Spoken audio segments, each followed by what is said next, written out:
റാഞ്ചിയിലെ ഏറ്റവും പുതിയ വിവരങ്ങൾ ആർ അച്യുതൻ പങ്കുവയ്ക്കും. ഡൽഹിയിൽ നിന്ന് അച്യുതൻ, കോൺഗ്രസിൻ്റെയും JMM-ൻ്റെയും MLA-മാരെ റിസോർട്ടിലേക്ക് മാറ്റുന്നു. ഗവർണർ എന്തുകൊണ്ടാണ് ചമ്പൈ സോറിനെ സർക്കാർ രൂപീകരിക്കാൻ ക്ഷണിക്കാത്തതെന്ന ചോദ്യം ഉയരുന്നുണ്ട്. BJP ഒരു അട്ടിമറിക്ക് ശ്രമിച്ചേക്കും എന്നാണോ കരുതേണ്ടത്? ഈ JMM-ൻ്റെയൊക്കെ MLA-മാർ ആ ക്യാമ്പിൽ ഉറച്ചു നിൽക്കുമെന്ന് ഈ ഘട്ടത്തിൽ ഉറപ്പിക്കാമോ?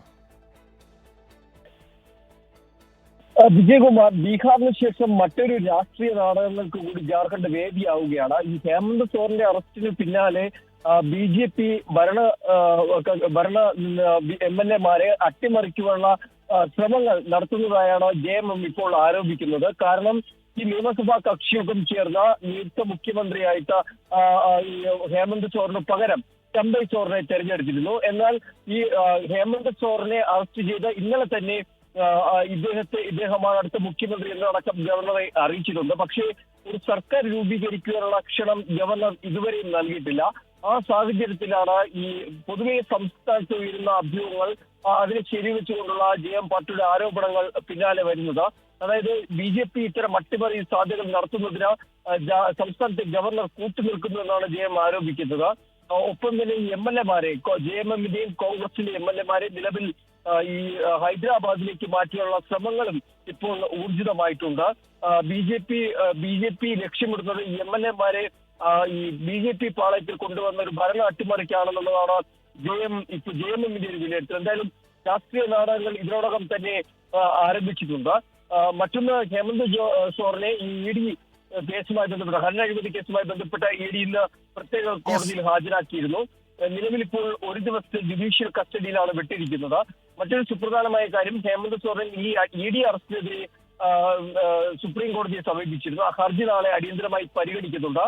ഇതിനെ തുടർന്ന് ജാർഖണ്ഡ് നൽകിയ ഹർജി സോറൻ പിൻവലിക്കുകയുമുണ്ടായി. അപ്പോൾ അത്തരം ശരി അച്യുതൻ, എന്തായാലും ജാർഖണ്ഡ് മുക്തി മോർച്ച കോൺഗ്രസ് MLA-മാരെ ഒരു റിസോർട്ടിലേക്ക് മാറ്റാനാണ് ഇപ്പോൾ തീരുമാനം. ഹൈദരാബാദിലേക്ക് അവരെ കൊണ്ടുപോകുമെന്നാണ് റിപ്പോർട്ടുകൾ. അതിനിടെ ചില MLA-മാർ മിസ്സിംഗ് ആണ് എന്ന വിവരം വരുന്നുണ്ട്. പക്ഷേ അത് സ്ഥിരീകരിച്ചിട്ടില്ല. ഹേമന്ത് സോറൻ നൽകിയ ഹർജി സുപ്രീം കോടതി നാളെ പരിഗണിക്കാനിരിക്കുകയാണ്. ഏതായാലും തിരക്കിട്ട രാഷ്ട്രീയ നീക്കങ്ങളാണ് രാത്രി വൈകിയും റാഞ്ചിയിൽ നടക്കുന്നത്. മറ്റൊരു റിപ്പോർട്ടിലേക്ക്. കോടതി ഉത്തരവിന് പിന്നാലെ ഗ്യാൻവാബിയിൽ പൂജ.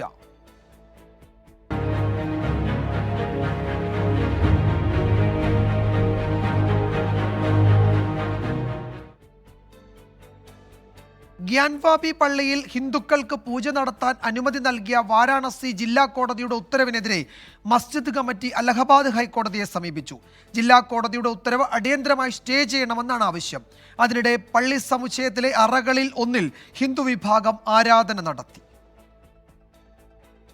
പള്ളി സമുച്ചയത്തിലെ തെക്കുഭാഗത്തുള്ള വ്യാസ്ജി കാ തെഹ്ഖാന എന്ന അറ ഹിന്ദുക്കൾക്ക് തുറന്നുകൊടുക്കാനാണ് വാരണാസി ജില്ലാ കോടതി ഉത്തരവിട്ടത്. 7 ദിവസത്തിനുള്ളിൽ പൂജയ്ക്ക് സൗകര്യമൊരുക്കണമെന്നും കോടതി അധികൃതരോട് നിർദ്ദേശിച്ചു. ഇതിനെതിരെ അടിയന്തര വാദം കേൾക്കണമെന്നാവശ്യപ്പെട്ട് അഞ്ജുമാൻ മസ്ജിദ് കമ്മിറ്റി സുപ്രീം കോടതിയെ സമീപിച്ചെങ്കിലും ഫലമുണ്ടായില്ല. അലഹബാദ് ഹൈക്കോടതിയെ സമീപിക്കാനായിരുന്നു നിർദ്ദേശം. ഇതേ തുടർന്നാണ് മസ്ജിദ് കമ്മിറ്റി ഹൈക്കോടതിയിൽ ഹർജി നൽകിയത്.